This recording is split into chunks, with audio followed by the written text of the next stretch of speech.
Hi friends, నేను హరివల భోజు. ఈరోజు పొద్దుగాల ముచ్చట ఏంది అని అంటే, మనం ఏ పనులు అనుకుంటామో గట్టిగా దానికోసం ఎట్లెట్లా ప్రయత్నాలు చేస్తామో అది లేట్గా అయినా సరే పనులు జరుగుతాయి.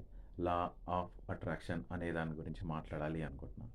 సో నా సొంత విషయాలు చూసుకుంటే చాలా రోజులుగా అనుకున్న విషయం ఏదైనా ఒక ఎంఎన్సి కంపెనీలో జాబ్ చేయాలి అని చెప్పేసి. సెకండ్ వచ్చేసి నా కోసం వేరే వాళ్ళు హోటల్ రూమ్ బుక్ చేయాలి ఏదైనా పని చేస్తున్న దగ్గర అని చెప్పేసి. థర్డ్ వచ్చేసి నా కోసం ఎవరన్నా ఫ్లైట్ టికెట్ బుక్ చేయాలి అని చెప్పేసి. దాని తర్వాత నేను స్క్రీన్ మీద కనబడాలి, అది సినిమా కోసమైనా షార్ట్ ఫిల్మ్ కోసమైనా అని చెప్పేసి. సో ఇవన్నీ జరిగినాయి.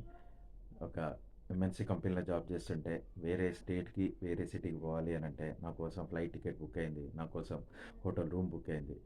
తర్వాత నా ఇష్టం కొద్దీ నేను చేస్తున్న దానికి ఎంఎన్సీ కంపెనీలో జాబ్ చేయడం అయింది. దాని తర్వాత నా ప్రయత్నాలు, నేను వేరే వాళ్ళతో ఉండే రిలేషను, నా ఇంట్రెస్టు, ఇవన్నిటిది షూటింగ్ చూడడం దగ్గర నుంచి ఒక షార్ట్ ఫిల్మ్‌లో యాక్ట్ చేయడం దాకా జరిగింది. సో ఇప్పటికీ యూట్యూబ్‌లో ఆ చిన్న వీడియో ఉంది. సో మీరు గూడా మీకు ఆల్రెడీ ఏవేవో జరిగుండొచ్చు. బట్ మీరు మీ మనసులో అనుకున్నది మీరు చేసే ప్రయత్నాలను బట్టి లేట్ అయినా జరుగుతది. నేను అనుకున్నది జరగనీకి 8-12 ఏండ్లు పట్టింది ఒక్కొక్కటి.